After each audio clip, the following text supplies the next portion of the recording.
Hello, hello.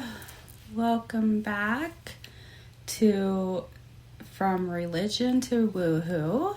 This is your host, Angie, and I was jumping on here to share with you a little bit about some of my understandings I've come into as I have moved away from religion and living in the woohoo world now. I know there's been many people in the recent years, I would say probably for quite a while, that have had experiences a lot like mine. I've run into many of them as of recent, and it's always really interesting to hear everybody's stories about what it's been like to reconstruct their mind from religion into understanding God, the universe, spirituality in a completely different way than what is taught in the religious communities. And I don't want to say that this is just limited to the American standards of religion, as I understand in some aspect that many of our beliefs came from, when they came over from Europe and really wanted to build this foundation of America on what they believed to be like believing on God and like this Christian foundation. And some of the things that have been going on for centuries and generations and thousands of years, maybe even millions of years, is people continually working towards trying to understand spirituality, God, just a divinity, and like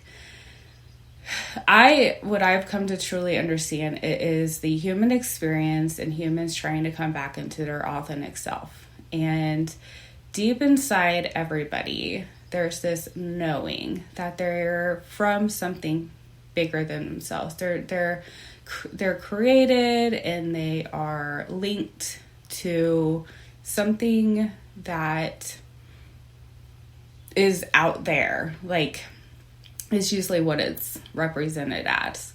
And as I've moved through my awakening, I have come to understand that that thing that we seek, that is out there, the God, spiritual things, we always are, as a human race, looking for something outside of ourselves to make us feel good on the inside, when the reality of it is we actually within ourselves embody all of it. All of it is already within us because we are divinely created spirits that have come into the human body to have a life here on earth. And it is a really hard thing to grasp in reality, to just have this mindset of like having a spirit on the other side, like in this spiritual realm, I guess, or heavenly realm, or whatever you want to call it.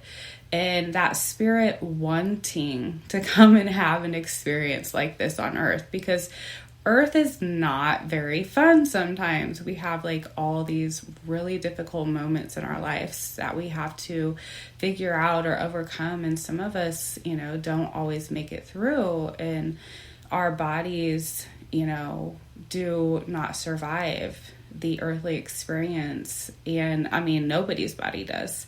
And so it's a constant like regeneration of the spirit. And for a very long time, I did not believe in reincarnation. I did not believe that spirits like came and went back into like the spiritual realm. But as I've come into my awakening, I've had more of an understanding of how that process maybe works. And in my spirit self, having the connections that I do with my loved ones who have passed, or in spirit guides, especially the connection I've had with my dad since he transitioned into spirit back in September 2020, I've had more of an understanding that, in fact, we likely do reincarnate on the earth. And what has been really interesting in this experience is knowing that we're coming to the knowledge, basically, that our bodies, DNA is connected to our mother and fathers, and then that is also connected to the generations prior and above that. So our actual physical body is a representation of many, many, many millennials and generations of DNA. And so we embody the things that have been passed in our DNA. And so the experiences that our, grandparents and their grandparents and their so on had in their lives, in some way or form, we have that embodied in us. And there might be things that we, don't really understand, that we struggle with and stuff. And coming into that understanding can be like allowing ourselves to do some deep diving into our healing process. And we don't really need to even know what those things were. We don't need to know what people went through, but our body does. Like, there's that book, The Body Keeps Score. And I really love how he explains our bodies, like, keep trauma in them. And I have experienced this myself. Like within my trauma, what I often did was turn to food or alcohol. And over the years, I became very overweight, at one point weighing 264 or 65 pounds, I remember. And I think I just really didn't even realize it. I cannot tell you how I got to that weight, other than I was completely unconscious of my own body. I had no idea that I was not living inside of my own body. And so over the years, as I've been on my healing journey, I've lost about 90 pounds. And, I still have desires to lose more. And I notice that pattern now in my life. Like when I feel anxious or I'm not really living within my own body, like I turn to things on the outside of me to try to fulfill things on the inside. So like overeating or, I don't know, like I gave up alcohol, back in 2020, shortly after my dad transitioned into spirit. And so alcohol isn't like a huge thing for me anymore. But before that, that was my go-to. And it's such a socially acceptable thing that it's just a natural thing as well. So I get up every morning and I meditate. I spend time with my spirit, with my body, calming my body down, allowing it to realign, adjusting my energy. And sometimes that's really hard for me. Like there's times I can just really drop into my meditation and it's just like super deep, super comforting, and I just feel releases. And then there's other times that my mind is wandering and I can't figure out like how to shut it off, and I'm constantly worried about something that's going to happen or something I did, or it's that old mindset in religion of like having to perform. And as I have expanded my meditation practice over the years and embodied more of a quiet mindset, I've noticed my striving to be something so I can get something, instead of just trusting the universe that as I align my energy and I align myself into the truth, into the knowledge of the divine, of what I was created from, like the actual Godhead, the universal love energy, I can just fall back and rest. Like my spirit is always abundantly connected. And then within the spiritual realm, there is no lack. There's no suffering. There's no worry. There's nothing that in the spirit realm that needs to be, you don't have to strive There's no striving in love, which is what the other, the spirit world is all about. And that's what our spirit is love. It's a frequency of love. And I had these like thoughts this morning as I meditated about my old teachings that I've come to, when I was like super into the Bible. And I thought a lot about Jesus as I was meditating this morning and some of the things that he did on the earth. And, clearly, if we really look at the life of Jesus, he like rebelled against religion. They killed him because he did that. And I think it's a hard thing for the Christian church to understand that, Jesus didn't come to church and build this community that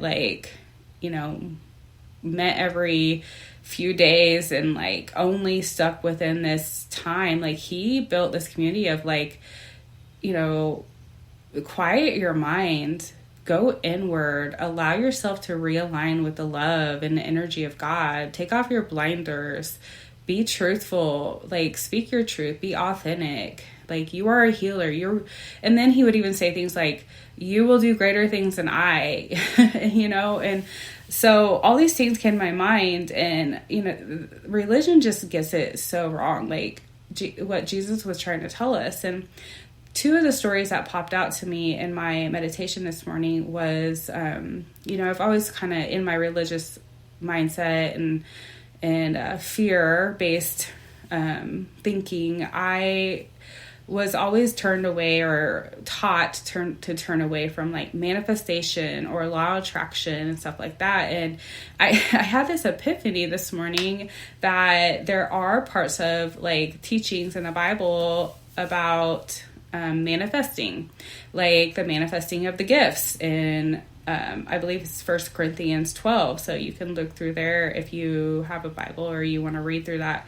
There is something in there that says that the gifts are manifested through the Spirit. So clearly people really do have the manifestation of like giftings in their body, like the ability to know things, the ability to like psychics, the ability to heal, the ability to teach. Like these things are actually manifested through the Spirit, in which we are connected to the, you know, our bodies are connected to that Spirit, which is connected to the divine love energy, which, you know, we might call God or whatever we might want to put a label to that. And then the other story that came to my mind was the woman who touched Jesus's cloak. And there's so many versions of this, like, because the Bible has been rewritten so many times, it's just crazy. But what I found really interesting this morning as I was meditating is, like, I almost felt like Jesus himself came to talk to me and was like, so this lady, like,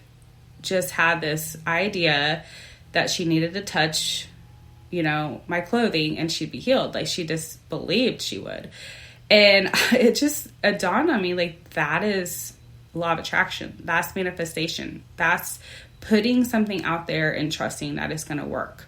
And when you're moving away from a religious mindset and trying to create or build a life like that you believe is your true soul purpose and your calling in life, sometimes that lack mindset comes in, like we're not worthy, or we'll never achieve this kind of stuff. But clearly there have been teachings for years and generations, and I mean like forever, that it's how we believe and what we put out, we attract back to us.